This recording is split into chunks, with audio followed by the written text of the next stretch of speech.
Kimby Clark was the George Baker Professor of Business Administration at Harvard Business School and Dean of the Business School from 1995 to 2005. He had a particular focus while he was Dean on teaching at the school and promoted the use of technology in teaching, but also a focus on responsible leadership. And when he stood down in 2005, he went to Brigham Young University as the president. Clayton Christensen was the first responsible leader lecturer in this series. Again, a professor at Harvard Business School focusing on innovation and growth in business. This year, I'm delighted to be able to introduce George Serafeim, who is also a professor at the Harvard Business School. So you'll see there's quite a strong link between this lecture and the Harvard Business School, and quite appropriately so, because both business schools here and at Harvard have a considerable focus on responsible business, and George may say a little bit about that in his lecture. But there's also the feature that these are two of the greatest business schools and universities in the world, and there's only one distinction between them, and that is that Harvard Business School is one of the oldest business schools in the world, and Saïd Business School is one of the youngest. But on the other hand, Oxford is a tad older than Harvard University is. So George Serafeim did his master's degree in accounting and finance at the London School of Economics, and then his doctorate at the Harvard Business School before he became a faculty member. And really from the start, he had a focus on responsible business. But what has really marked out his approach to the subject and his research and teaching has been a willingness to try and address the issue of what's the evidence. So a lot of people talk about the relevance of culture, sustainability, purpose, but few actually demonstrate whether or not those things make any difference to the performance of firms.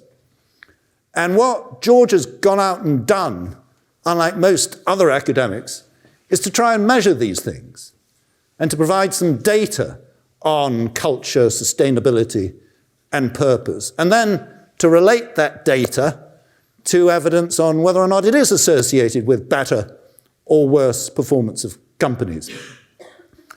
And he's really written some very seminal papers in that area and published them in top journals. But he hasn't also pushed the boundaries back in terms of his research. He's been very much focused on actual adoption and implementation by companies and policymakers. For example, he's been on the Standards Council of the Sustainability Accounting Standards Board in the United States. And he runs an important program of research on impact-weighted accounting at Harvard. So he's really been at the forefront, both in terms of thinking, research, and also in terms of practical implementation and adoption by companies and policymakers. So it's a very great pleasure to be able to introduce George to give tonight's lecture on Reimagining Capitalism, Making a Difference. Thank you, George.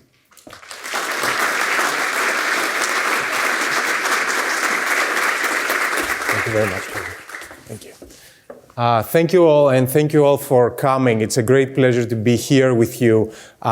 Many thanks to Colin for his generous remarks, and of course to Dean Tufano for inviting me here, and for the whole Oxford community for having me for the next few weeks.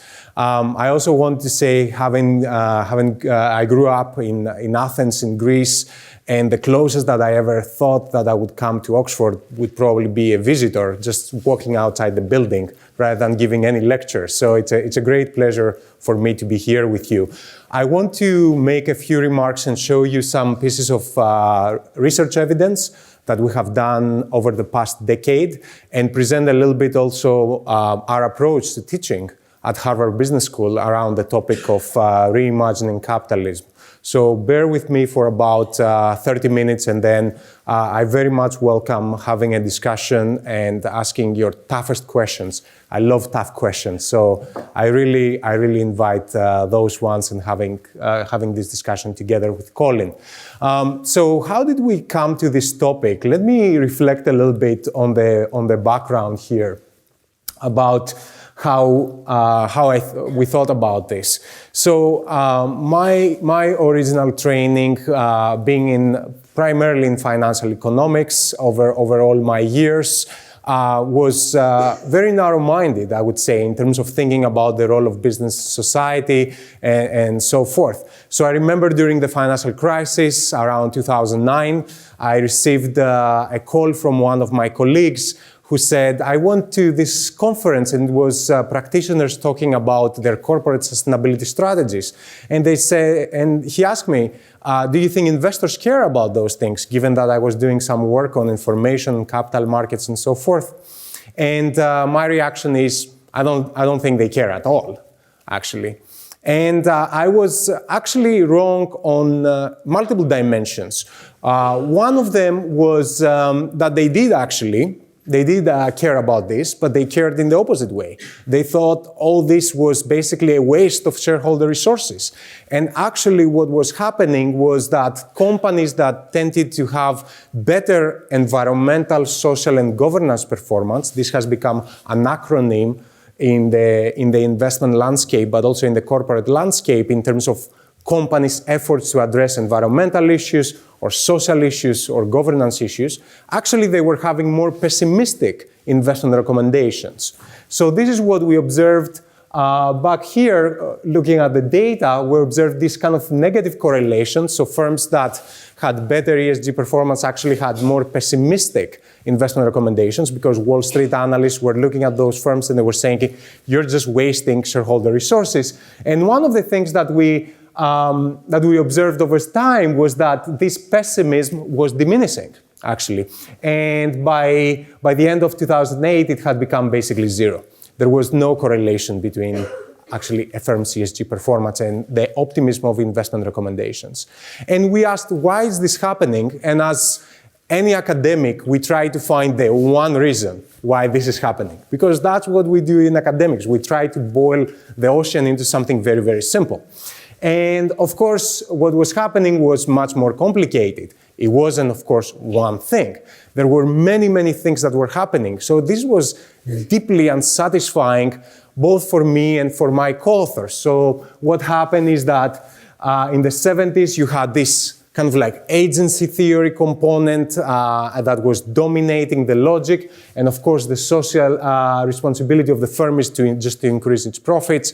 This is Milton Friedman. And then what was happening over time in the 80s, there was an emergence of stakeholder theory.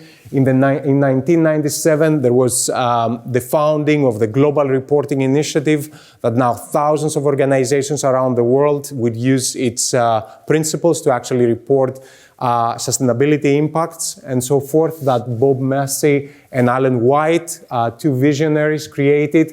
In 1999, you have the first mainstream sustainability index that is created in the stock markets. By 2000, you find that actually the language is starting to shift, and language seems to matter a lot, from corporate social responsibility to corporate sustainability.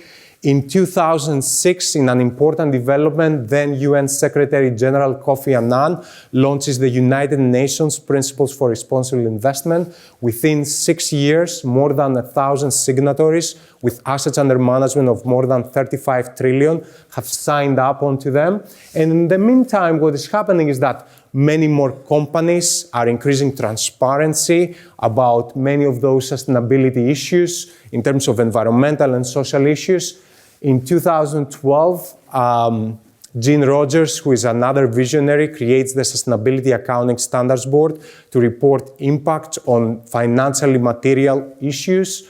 And then you observe actually how companies are also changing their organizational design and processes with the creation of chief sustainability officers, something that 10 years ago didn't exist. And by 2014, more than a quarter actually of the Fortune 500 has chief sustainability officers.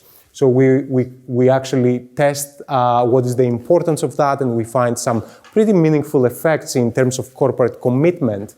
And of course, in 2015, you have now discussion around investment fiduciary guidance and whether it's according to fiduciary duty to take into account ESG considerations. And also you have a push for education with the CFA Institute discussing many of those topics and discussing actually its alignment with fiduciary duties. And then in 2016, you have the first evidence on the financial materiality of ESG issues. So it's a timeline how we are observing this evolution of how we think about the role of the corporation society and many of these types of impacts.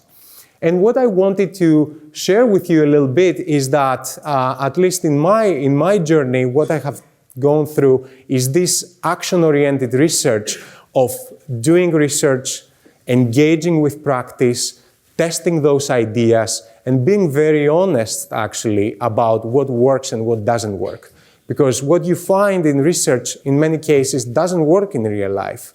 And actually, you need to be true to yourself and say, what am I missing from my framework? So over time, we completed more than 20 studies with empirical data, large-scale data sets. We worked on about 30 field cases, going deep inside organizations and understanding how organizations are addressing issues of inequality, how organizations are addressing issues of climate change, and so forth.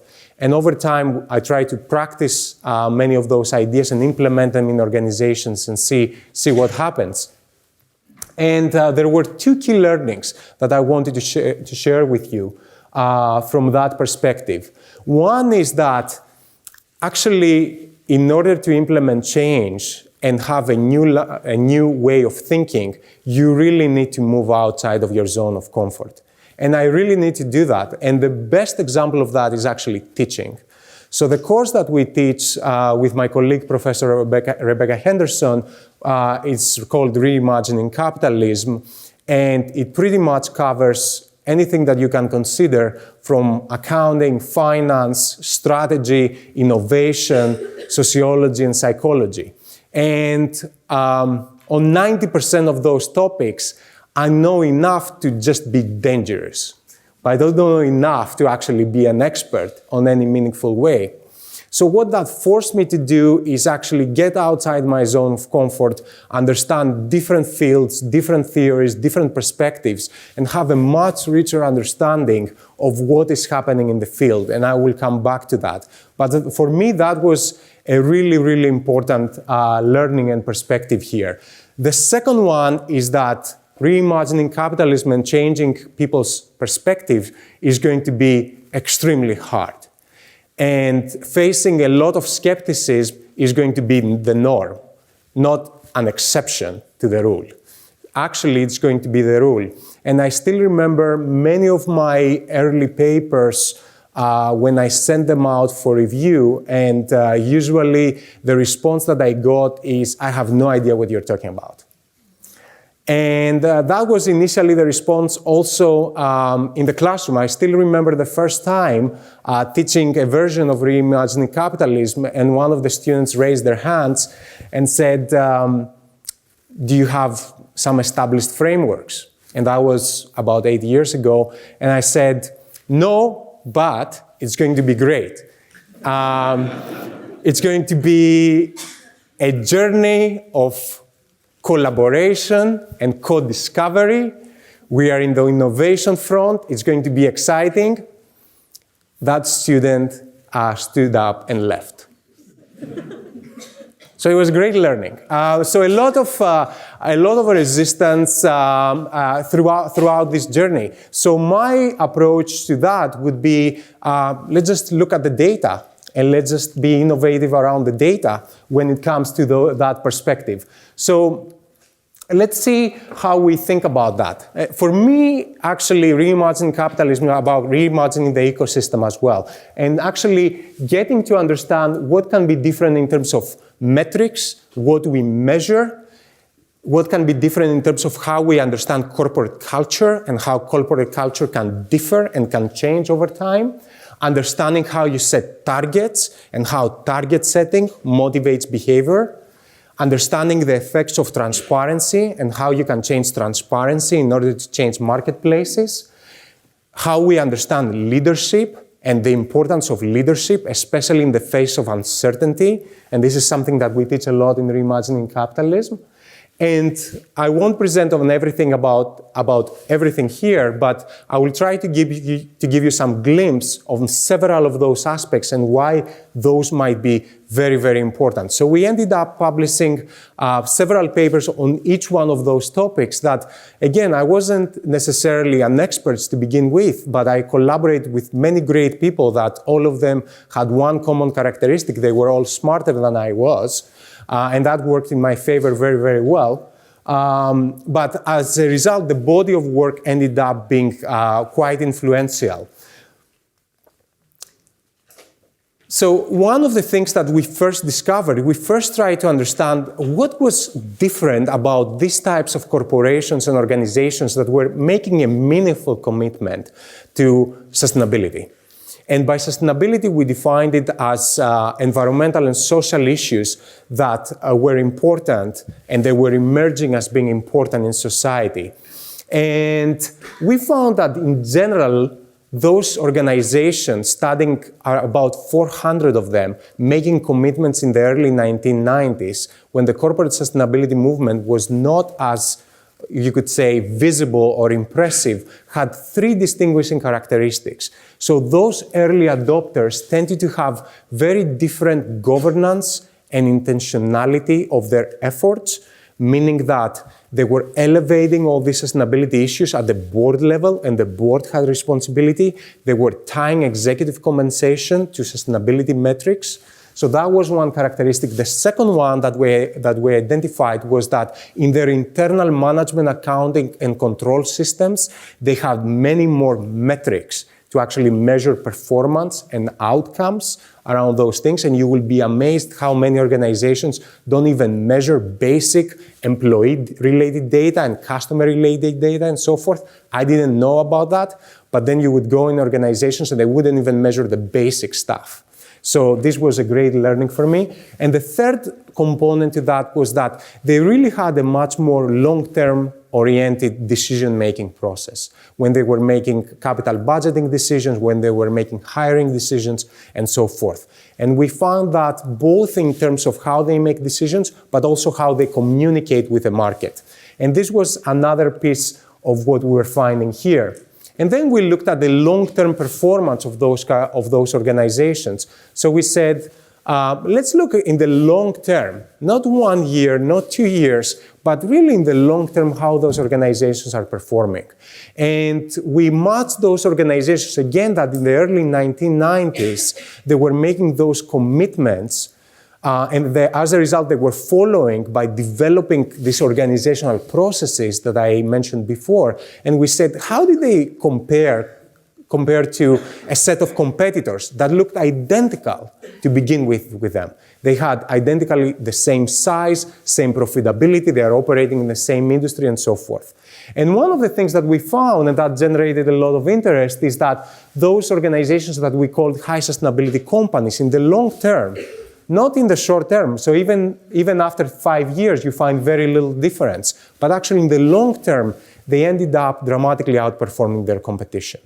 And one of the things that we found was that this didn't seem to be driven by, for example, differences in the risk profile and so forth. But going back to what I presented before, it was that actually sell-side analysts and Wall Street analysts systematically underestimated the future performance of these organizations. So, for example, we found that They underestimated the future earnings of those firms systematically, and they didn't really appreciate how those efforts were building employee motivation, employee loyalty, brand, a stronger reputation inside the firm, and so forth.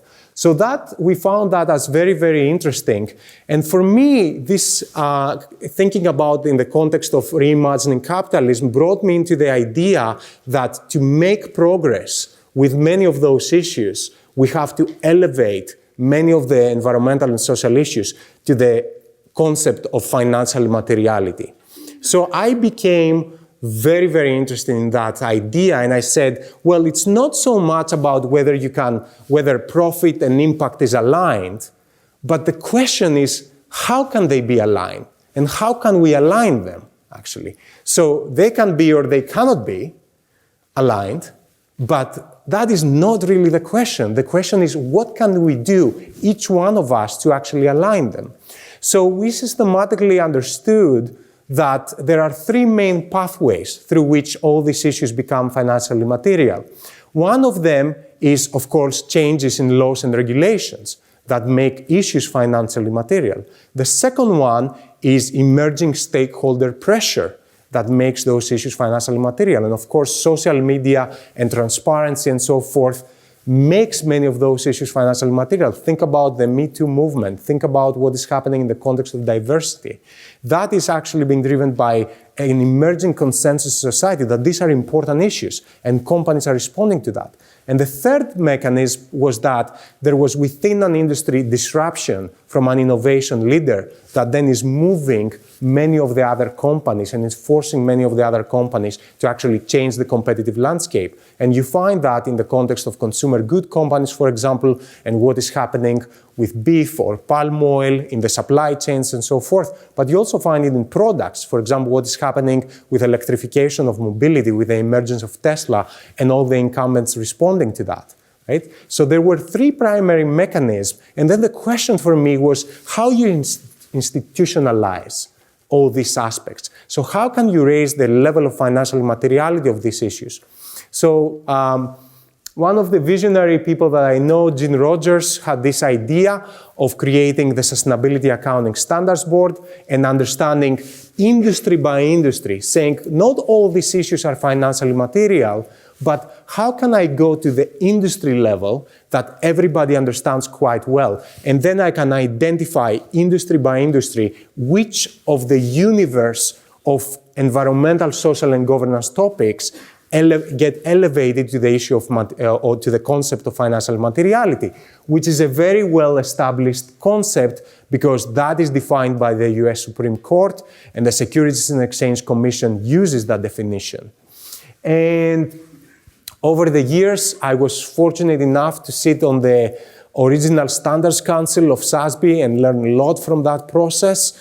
And that process actually ended up involving more than 3,000 participants, more than 25 trillion with investors and assets under management, and companies with more than 12 trillion in the development of standards about how do we understand the financial materiality of those issues? Because once you understand that, then you actually can have reporting guidelines and you can have disclosure on many of those topics. And once you have comparable disclosure on many of those topics, then what you can have is a race to innovation, not a race to the bottom, which is what is happening in the presence of opacity. So once we understood that, I was actually able to use it for research purposes. And this is why it is becoming interesting and important. So then what you can have is actually you can have a set of topics that are financially material within an industry. Think about climate change in the context of electric utilities. And think about, for example, safety issues in the mining sector and so forth. But actually when you're looking at carbon emissions of a bank, personally, I couldn't care less. That is not what is important for a bank. What is important for a bank in the context of climate change is actually their loan portfolio and what they're financing, right? So now each metric actually is allocated within each industry according to its importance within each industry. And once you do that, a lot of magical things happen. In the context of this paper, one of the things that we were able to document is going industry by industry for 79 industries, we're able to actually get competitors and create a ranking of them of how well they are performing on what we call material, environmental, social, and governance issues, and on all other issues that we designate here as not being elevated at this point to the level of financial materiality. So, for example, you can take Tesco and Sainsbury's, and you can say, how are they performing on all the issues that, according to the standards now, they are material versus immaterial. And what we found in the context of this paper is that after controlling for differential risk exposures and so forth, we found an outperformance for a portfolio of firms that are performing very, very well on their material industry-specific issues. And this is this portfolio right here that are having high performance on material issues and low performance on immaterial issues. Then they delivered basically an annualized abnormal stock return of 4.8%. And that really elevated the discussion about, okay, there are actually sustainability issues that are very important from a business perspective.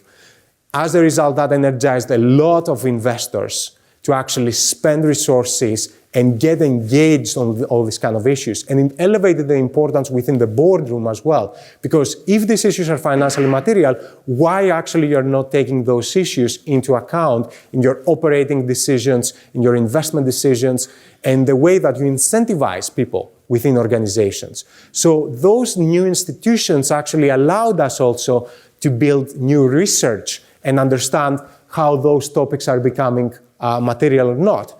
And again, the point here that is important is how can we make those issues that are non-material to material. And for me, that was something that was extremely important. And I want to give you also this picture of how perceptions have evolved since then. So one of the things that we found in more recent research is you could ask the question about how, for example, now that there are lots of rating agencies trying to understand corporates' impact on society around all their ESG efforts, how those efforts are viewed in the marketplace. And one of the things that we found was that you can see here, this is data from the US market for thousands of organizations, but they generalized to international. So we have done the same analysis in international markets as well. And one of the things that you found was that in general, to begin with, and consistent with the data that I showed you before, investors viewed those activities as a waste of shareholder resources. So companies that had better actually, so they were able to decouple, for example, their carbon footprint, that were creating more diverse organizations and so forth, they were actually trading at a discount to begin with, relative to their competitors, in terms of market multiples. So this is a measure of market multiples, kind of like how much more is the market willing to pay for a company relative to its book value. And over time, and consistent with what I showed you before, you see that discount, and it's getting actually to a premium. And there is a dip here, which is very interesting. And this is basically the change in, this is the presidential elections, actually in the US. Seriously, you cannot make up that stuff. It's like, it's even in the data. So you see, actually, you can measure that almost as a sense of like, what is the market reward for corporate goodness, you can say, around all these material issues, and you can have a barometer about how this is changing over time and how market perceptions are changing over time. So we see that many of those issues now are just being perceived within business as just important issues. And this is part of my theory of change when I also teach Reimagining Capitalism. How can we make more of those issues into financial material issues so markets take them into account? But the other perspective is that what about the cost? What about all the issues that are actually not material? How should we be thinking about them, right? And this is a simple framework that I use, and you will see me where that leads me down.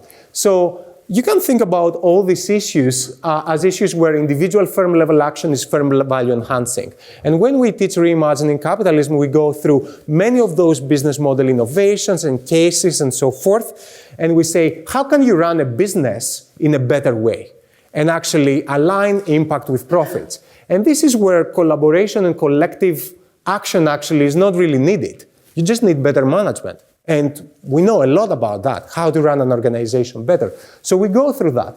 But what about when actually individual firm-level action is value destroying? Where actually there is a free rider problem. So you will do more good and you will lose money. So what happens then? And in my mind, the way to address some of that at least is to find ways and find institutions in society that actually don't have this free rider problem. And they can get away from that. So where collaboration and industry value action can be value enhancing. And as a result, the way that I put it is that there are investors out there that are not only stewards of their assets clients, but also stewards of the commons, because their incentives are aligned with that. So let me give you a typology of how I think about that in capital markets. So classically, the problem of a free rider problem is you can think about it using the simple example as for example, deforestation. Deforestation is a tremendous problem that is contributing to large problems in the environmental space, but also in the social space. Also, it's a major source of carbon emissions, a huge source of carbon emissions. So how should we think about that? You can think about, for example, something like sustainable palm oil. But the reality is that sustainable palm oil actually it costs more. So if you're the only consumer good company that is doing that, then actually you have a free rider problem. Somebody else won't do it, and they will have a cost advantage over you. So how should we think about these types of cases where you really have a free riders problem and you have a prisoner's dilemma? So the question for that becomes the cost to whom? Because companies can have that problem, but there are other actors in markets that don't necessarily have that problem. And usually the way that we solve that problem is by two ways. One is we solve that problem by actually increasing ownership to all the players in the market. So if you actually own all the players, then that free rider problem becomes less important. The other way to solve that problem is by increasing time horizon. So if you play a repeated game, in game theoretic terms, then actually you develop reputation over time, and some of those free rider problems are being mitigated. So the question then is, who has these types of incentives in the marketplace? So we can think about this problem both in terms of significant common ownership. So when I own all consumer good packaged good companies, and as a result, that free rider problem doesn't exist, but also in terms of time horizon, in terms of like who has the long-term orientation to solve some of that type of problem. And here's how the markets look like. So you can think about quant funds being in the extreme spectrum of like short time horizon. So you trade in and out all the time. Then you can think about some of the other institutions, for example, as activist hedge funds. And there are activist hedge funds that are more concentrated on business strategy. They have longer horizons, financial or payout activist hedge funds that have shorter time horizons. But they both don't have significant common ownership. They have very concentrated portfolios. They will just own Procter & Gamble, but they won't own Unilever and so forth. So they don't satisfy that. Then you can have, for example, active mutual funds as investors out there. So as you increase the size of the mutual fund, for example, you will find more common ownership. They will tend to own more of the same pharmaceutical companies, for example. They will own Pfizer and GlaxoSmithKline and so forth. But then the question is, again, they don't have enough of kind of like a time horizon. And the other piece here is that you can think about pension funds, but of course, different pension funds might be more or less long-term oriented based on whether they're underfunded, and as a result, they just need money right now, which is basically what's happening with every single pension fund in the US, probably, versus well-funded large pension funds where they have actually they have more common ownership, and they have also more time horizon in terms of long-term orientation. And then you can also think about other institutions such as quasi-index funds or large index funds. They will hold the positions forever. They tend to be broadly diversified, so forth. So one of the ideas here that we have been discussing with Reimagining Capitalism is how can we use these institutions that are up here on the right upper hand corner as really stewards of the commons, because they don't have these free rider problems that many of the other institutions have. So for example, we worked on a case that we teach on the Global Pension Investment Fund of Japan, the largest investor in the world, 1.6 trillion, and they are really exposed to everything. So for many other people, you can say climate change is actually a public goods problem. Well, not if you own the whole market, and actually many of those issues are just going to affect, in the long term, the quality of the market. And if you have liabilities that go forward for 100 years, then you are really up here, and you really do care about many of those issues. So the question then becomes, how can we find more of those examples where we actually develop these stewards of the commons principles? And I think this is happening as well with very large asset managers that, because they are in the upper right-hand corner, they're primarily index funds that have longer-term orientation and significant common ownership. They really act as stewards of the commons, and they can act as stewards of the commons. So what I'm showing you here, for example, that for the three big index providers, the value-weighted common ownership, so how much they own weighted by the market cap of its company, has grown from about 6% to about 16% in just a few years. And now you see some of those institutions as having more, at least, aspirations and more commitments in terms of engaging on issues of diversity and issues of climate change that arguably are some of the most important considerations of our age. And then we can think systematically about some of those problems that tend to have this attribute of there is a cost for any individual firm action and for any individual firm reacting to that, but actually as an industry, if you were able to solve it as an industry, that would actually make everybody better off. So I'm just giving you some simple examples. So think about corruption, for example. That is a very important problem in the construction and the real estate industry. And then I'm giving you that actually across all construction operators, these three investors will own about 20% of the stock for any individual company. So they really have meaningful commitments for any one of them. Think about deforestation. That is a very important issue in the food and kindred products industry, and they would own about 16% of the stock. And you can think about pollution from dyeing products and from coloring, which is a very important issue in the apparel industry, and they will own almost 13% of any individual company. So now you can have actually structures in society where some of those free riders problems might not necessarily exist for them. But one of the things that we discover, and I teach in the course as well, is that all of those actions, while they can make real difference and they can move forward, are not enough, because they're actually not moving all of our intuition about what we need to be doing in the context of business.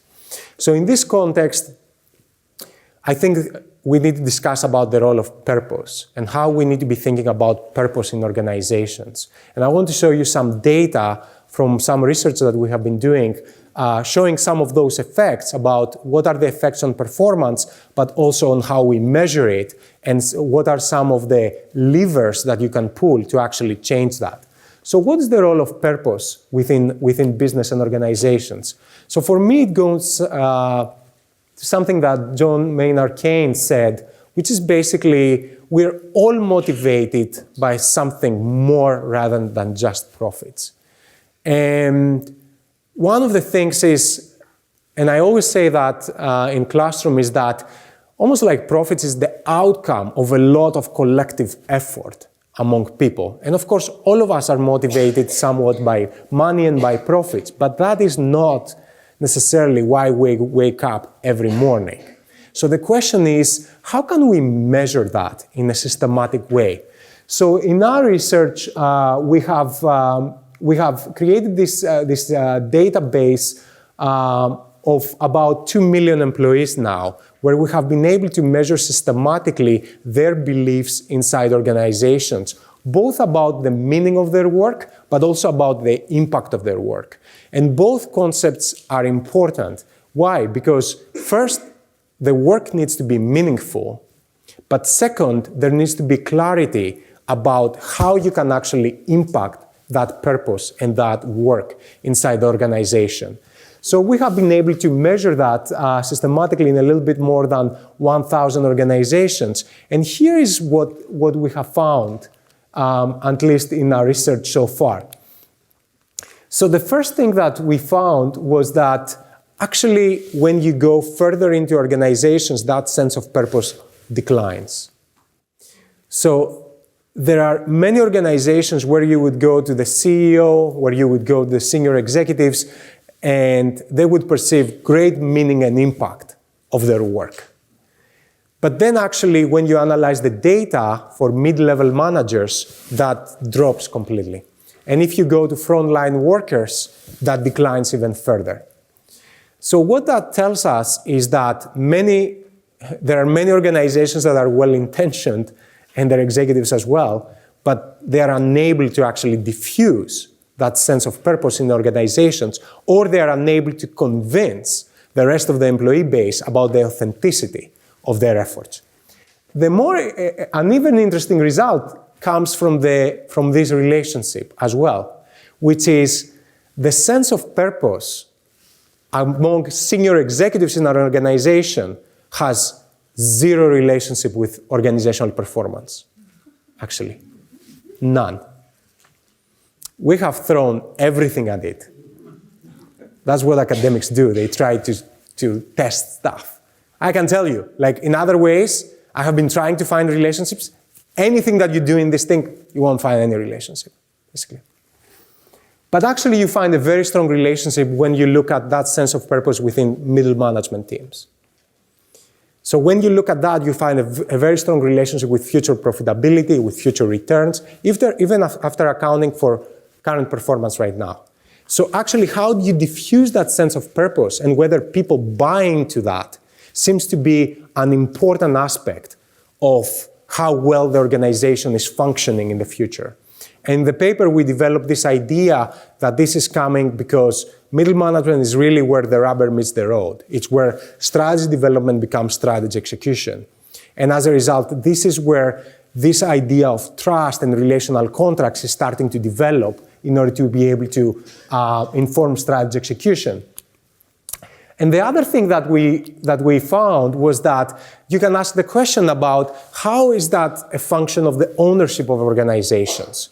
So one of the things that we found was that you can now measure that systematically in organization. We're able to find that in private firms, that sense of purpose tends to be much higher than in public firms. So public versus private ownership seems to matter quite a bit. We found that there was a small decline, but not statistically significant, when you were looking at private companies that were private equity owned, consistent with claims in the private equity world that they are actually trying to manage businesses for the long term and actually try to create strong cultures. There was a big drop when you were looking at public firms, and there was an even bigger drop when you're looking at firms with concentrated ownership, especially among hedge funds, actually. So as the level of, in some sense, activity inside organizations was increasing and the intensity with which investors were engaging, you would find that sense of purpose declining in organizations, actually. So ownership seems to matter when we're thinking. And I know there is a very active debate about public ownership as basically the number of public companies is declining, especially in the US. They have been half now compared to what it was in the early 2000s. And how that might be affecting the ability of companies to go public. And the other thing that I wanted to mention to you is what do we find in terms of compensation and how that is actually driving difference in purpose. So to address many of those environmental and social problems, we feel that purpose is almost a predeterminant. It needs to be that you have a strong purpose inside organizations. So one of the things that we have found is that in firms where you have a much higher gap between CEO to median worker pay, you find much lower levels of purpose inside organizations, which we think actually it's tied to the ability of organizations to build a sense of inclusiveness and fairness inside organizations, in the sense that we're all actually actively contributing to that purpose, versus having incentive structures where only senior management basically gets an abnormally high compensation for those efforts. So we have been finding that the CEO-employee pay gap seems to be an important determinant also in terms of that sense of purpose. And the other characteristic that seems to be important is whether actually the leadership of the organization has been internally promoted or externally hired. And what I'm showing you here is how the distribution shifts when in the red line the CEO joined in mid or low ranks of the organization versus the CEO joined in senior ranks. And you can see how, here's the scale of purpose, you can see how that distribution is shifted. So in organizations where actually the leadership has been not necessarily more years, but they have started from lower levels inside the organization, you find that actually that sense of purpose is getting diffused much more widely inside the organization, and people feel that the leadership is much more authentic as well. And the last thing that I want to mention, so we can have our Q&A session and we can discuss, is that the way that I view teaching as well is almost creating a path to leadership for people and giving agency to students, and agency for all of us for our career paths. And I want to leave you with this final thought, which is, here's how I think about impact in one careers. And this has for me 3 dimensions. One of them is thinking about scale. And all of us can choose careers that tend to have a different number of people that we choose. We have that as academics as well. So for example, you can teach a classroom that has 90 people or 100 people, or you can just do an online course that might reach 100,000 people. You can choose to work for Walmart that reaches hundreds of thousands of millions of people. You can choose to work for a startup. So you make actually a trade-off in terms of scale. Then the other axis is actually depth.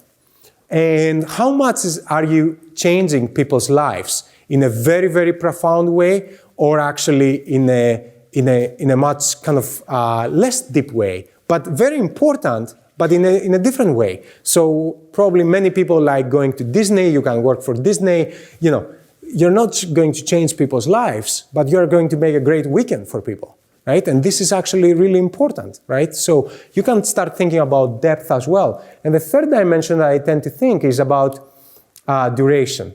How long-lasting is the impact that you're having on your career and what you choose to work for, especially in the context of many of those issues that we're discussing. So I know where you don't want to be. That's the only thing I know. So where you don't want to be is here, okay? So that is definitely where you don't want to be. But then you need to be very intentional in the organizations that you choose to work for and where you get that sense of purpose about how you might be making some of those trade-offs. You can be up there and you can say, maybe I will actually make some type of trade-off with depth and duration, but I will work at Walmart and I will reach 252 million people every day. And that is a great outcome. You might be making some type of trade-off with scale, but you might say, the impact that I'm having on people is very, very deep. I can work for the healthcare sector. Maybe I won't reach 1 million people, but I can reach right now and I can actually cure one person. And that is very, very important. Or you can think about duration. And you can say, actually, maybe I'm sacrificing some duration, some depth, some scale, but I'm actually having a very, very long-lasting impact in terms of people.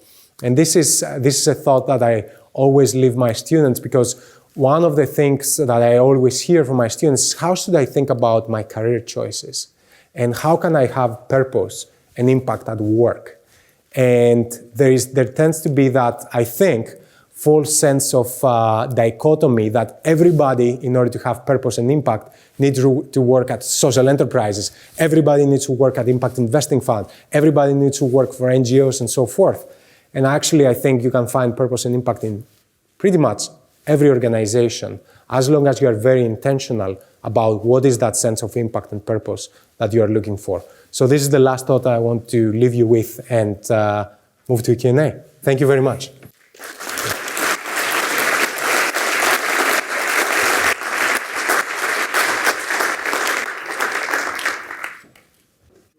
Very much indeed for a really fascinating presentation.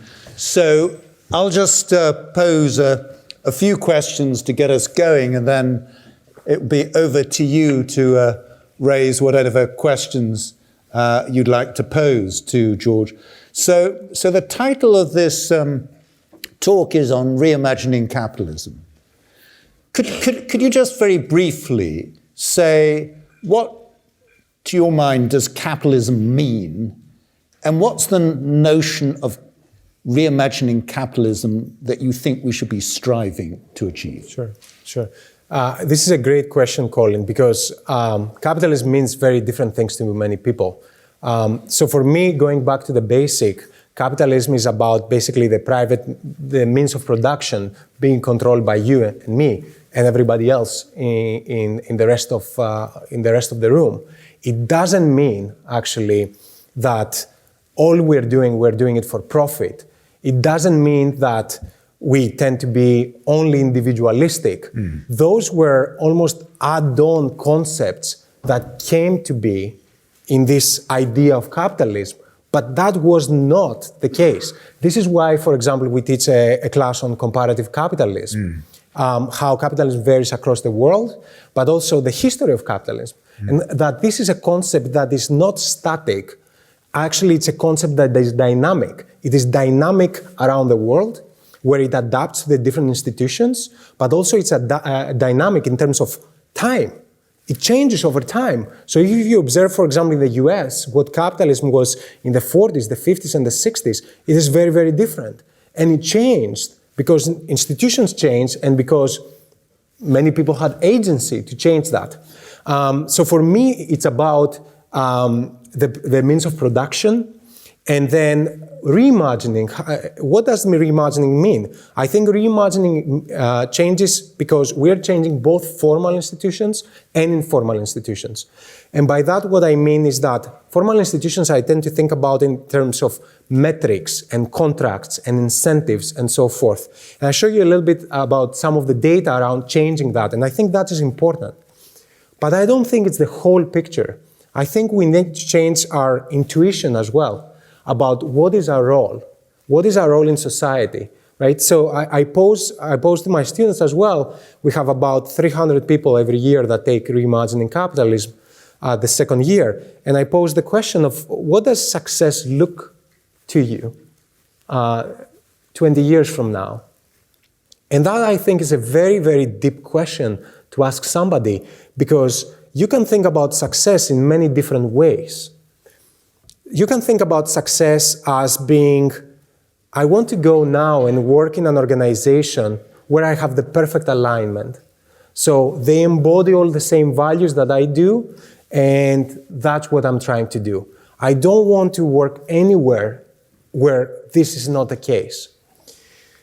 Or you can think about success as being about the trajectory of the alignment. So you really deeply care about climate change, and you go and work for an oil and gas firm.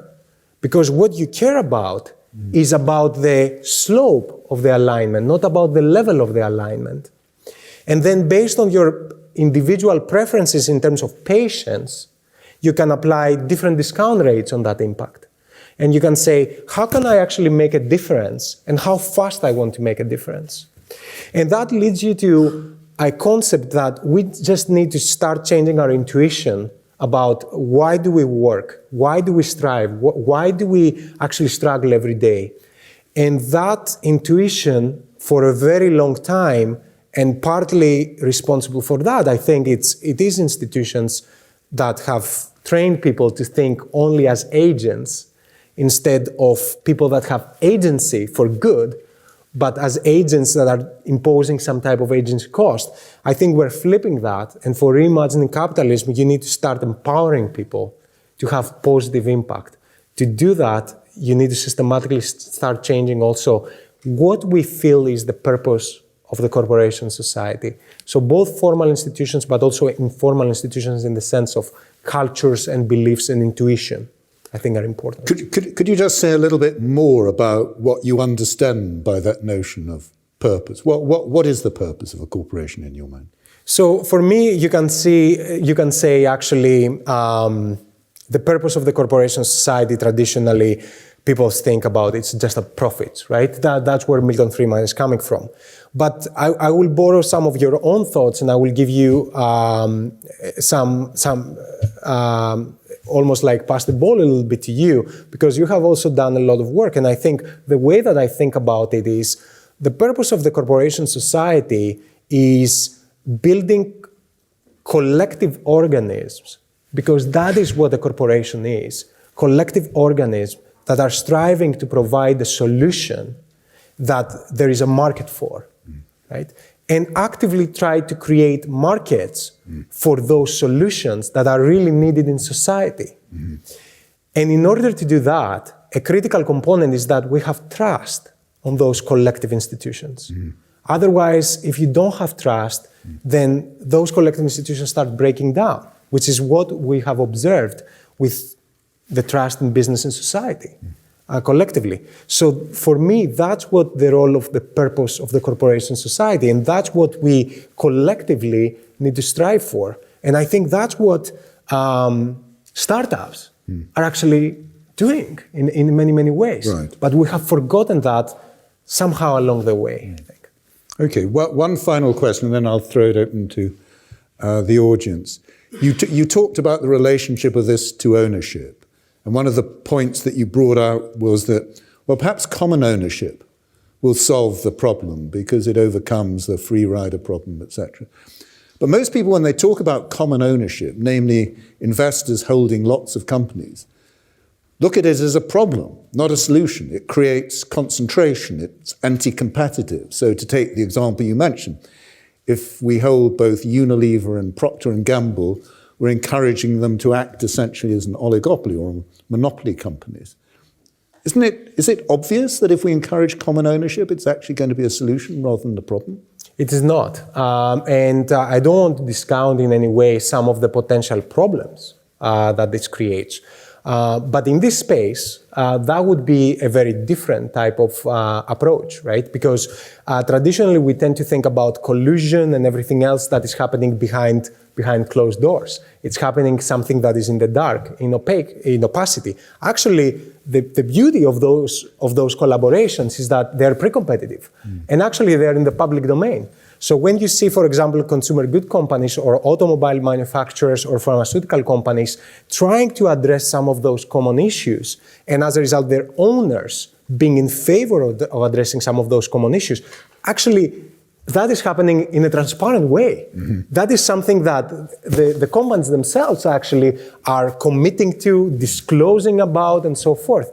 So that is, I think, the type of collaboration that we want to instigate within industries, which is very, very different from the collusion activities and so forth. The other thing that I want to mention, Colin, is that to me, in some sense, we are having too much of the opposite problem, not necessarily that. So even if you say that some of those institutions will have common ownership, the underlying reality is that most of the shares are held by investors that are not having that. And I think we have much more of the problem that everybody's thinking in an individualistic way, and almost nobody's thinking actually about the goods of the commons. So I think we're way too out on that spectrum, on the other side. And as a result, I would be personally less worried about that, especially because on many of those issues. We're talking about issues that are, in some sense, transparent out there, and everybody's committing in a transparent way. Okay, thank you very much. So it's open to questions from the floor. There's some microphones that will come to you. So there's one down here, if we can start.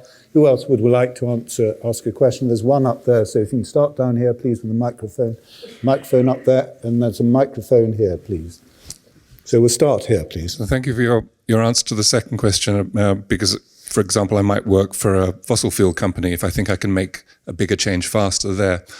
I wanted to ask about, not for individuals planning their career, but maybe for campaigners within political parties or Extinction Rebellion, climate campaigners. What are the pressure points that could help some of these changes to happen faster?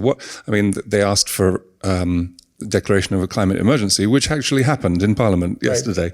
That doesn't actually make much of a difference to this. So what would be a better pressure point or target for campaigners or political activists to aim for to accelerate this kind of transition? Okay, so we'll take the other two as well. There's one up there. You mentioned about the factor of startups. What do you think would be the role of entrepreneurship and, by extension, social entrepreneurship towards reimagining capitalism as one route, or a route which looks at creating shared value where you look more from a corporate and NGO, non-profit collaboration and collectiveness? So that would be my first question. Second question was, in your presentation, you mentioned about high performance on materialism. I was a bit surprised, and maybe I didn't understand it, that's why. Why would it be that immaterial issues would create a higher percentage as against low performance on immaterial issues? Okay, one final question over here. Yeah, thanks for the enlightening presentation.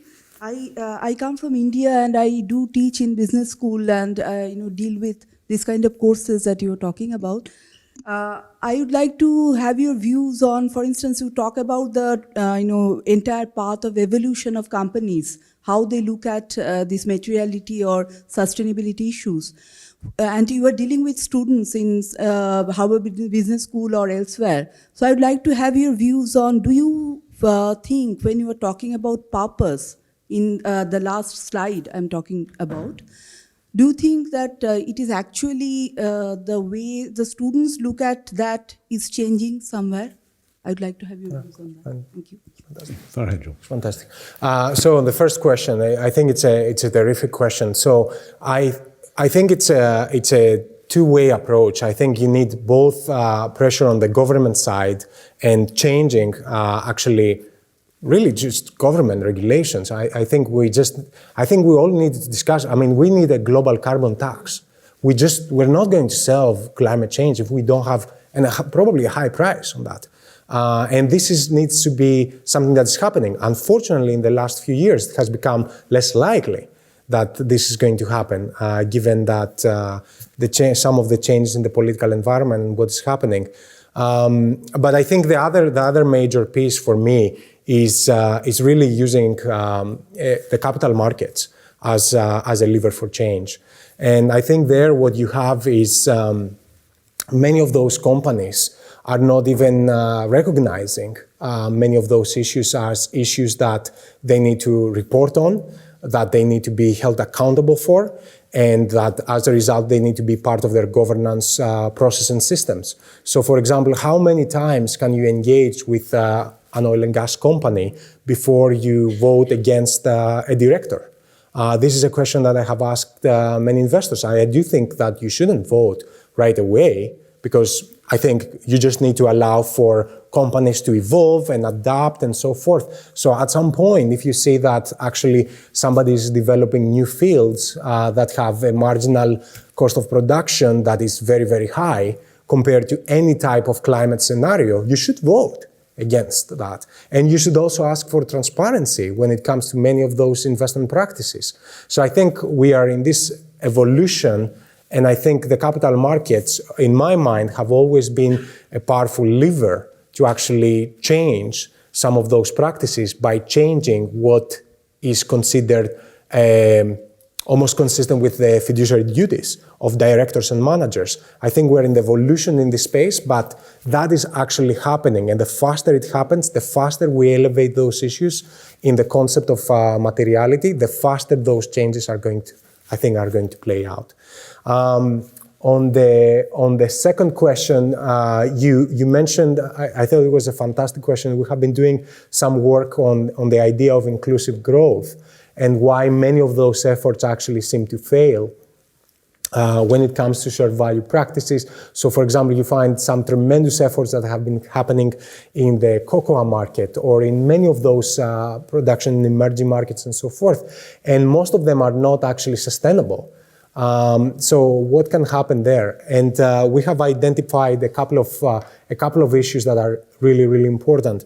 A couple of issues that are important is, one, in many of those interventions, you're just changing the parameters, basically, of the system, but you're not changing the system itself.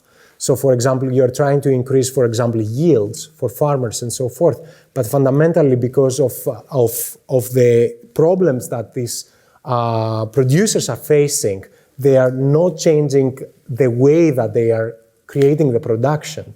So fundamentally, rethinking the system and adopting a systems perspective seems to be very, very important. The second one is that many of those efforts, they haven't introduced the right governance processes, and as a result, they haven't created a shared understanding about what are the right metrics that represent the goals for the system and how those goals and the value that's created from the system is getting distributed across all the different parties. And the third one is the lack of financing. So although we have been increasing in terms of numbers, impact investing market and so forth, there still has been very little collaboration between companies and investors when it comes to financing those inclusive growth practices. And as a result, how you actually bring lower cost of capital money in some of those efforts is going to be very, very critical.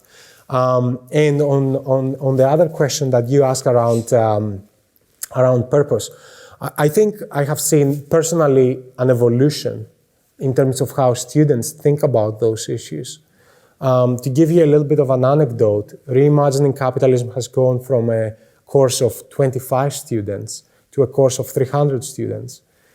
And that is, I think, a reflection of many, many things. You can say career opportunities that we discussed here, but I think also is driven by a renewed sense of lots of people trying to find purpose in the workplace. So bring yourself in the workplace, in the career, and not be thinking as those two things, the private life and the workplace, as two separate things, but really wanting to be authentic at the workplace. I think that drive for authenticity, in some sense, has empowered people. And in my casual observation, I have seen an enormous appetite for having a really meaningful discussion about what it means.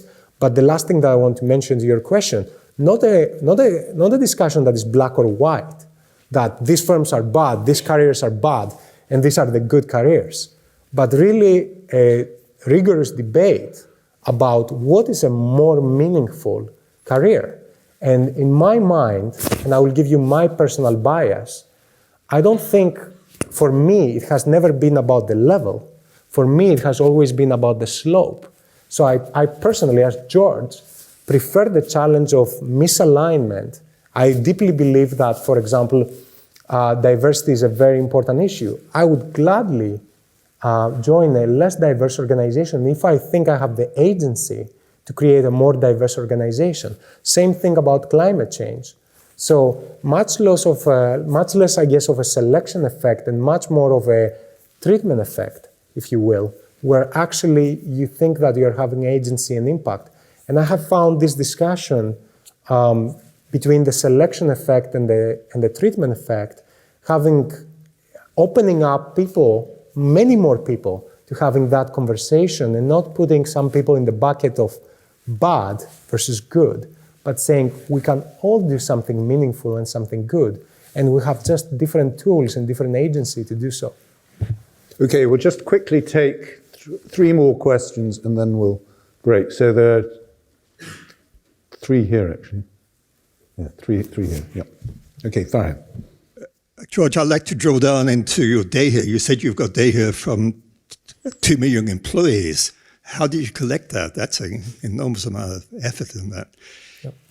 That's my first point. And the second point is I'm associated with the mining sector, and my chief executive wouldn't agree with you at all, because sustainability is it's fundamental in the mining sector. You know, if there is a dam burst such as there was in Brazil recently, it makes everyone shudder. We're trying to avoid all that. The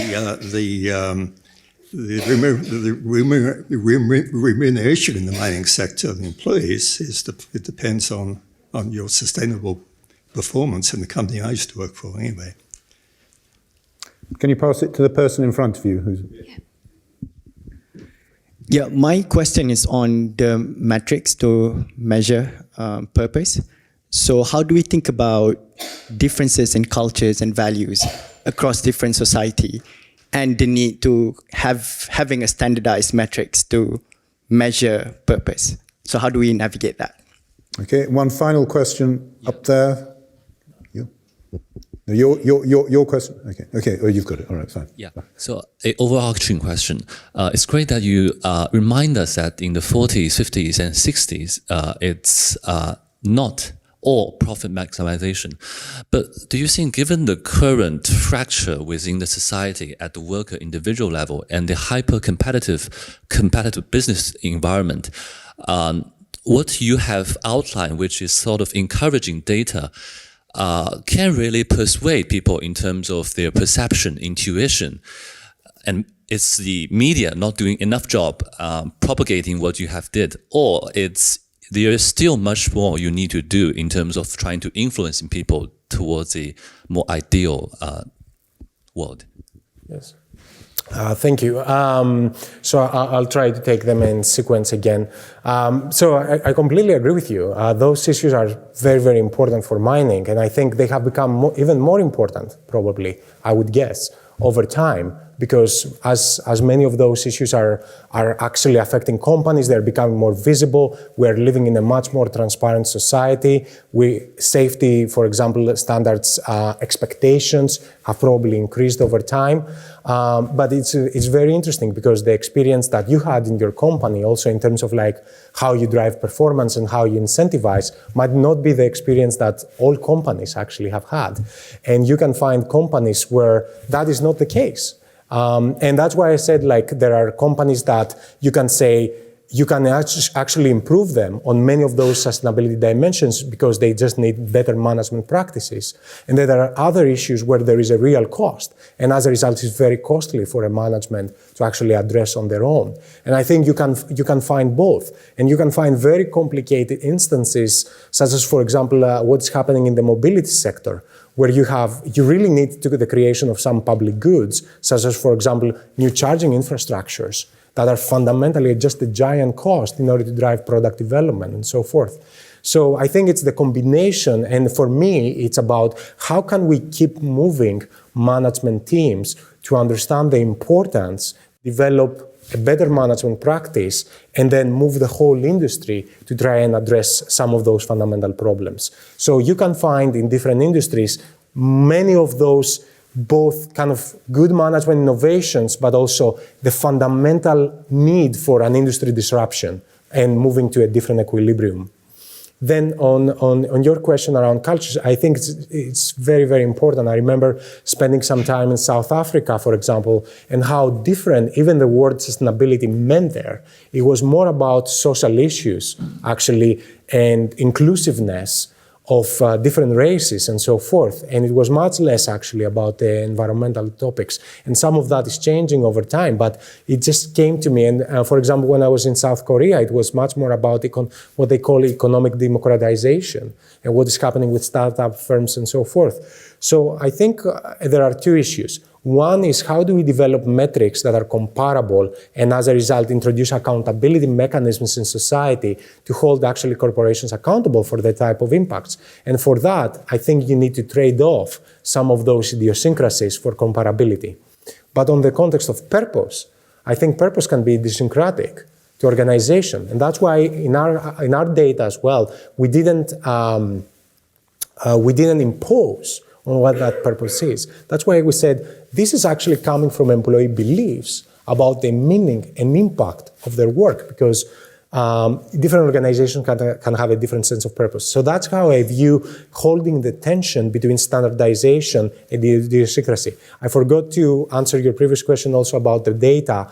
This is coming in collaboration with and data that the Best Place to Work Institute has been collecting for many, many years, where they implement inside organizations stratified surveys on randomly set of employees across thousands of organizations. And now, in the last 15 years, they have been kind enough to collaborate with us and give us that data. So we very much thank them for giving us the ability to work with the data over time.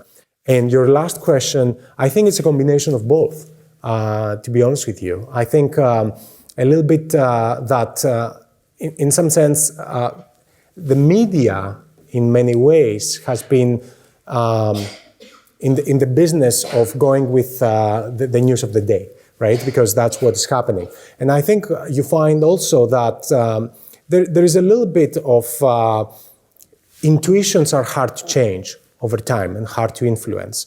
And when you have learned something, just like me, when I got that first call and I said, they just don't care. Because I'm a little bit of probably an overconfident person that thinks that I know really well what's happening in the world. And this is the idea that I think all of us collectively face.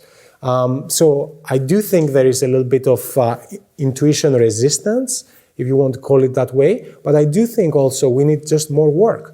And we just need more good work that is coming from institutions like Oxford, for example, where more research is happening, more ideas get created, and that we all, I think, hold ourselves honest on testing those ideas and not being afraid to test some of those ideas and see some of them get more widely diffused because they are good ideas. Some of them get rejected because not every idea is a good idea. And as a result, we really test ourselves. For that to happen, I really deeply believe that we need a much deeper integration between practice and research. So some of those ideas get tested and we learn from that and we actually move the ball forward that way. George, thank you very much indeed for a tremendous lecture, a wonderful discussion. Thank you very much to all of you for having participated and for the questions you've raised. I think we've had a wonderful couple of hours. So George, thank you so much for doing it. Thank you very much.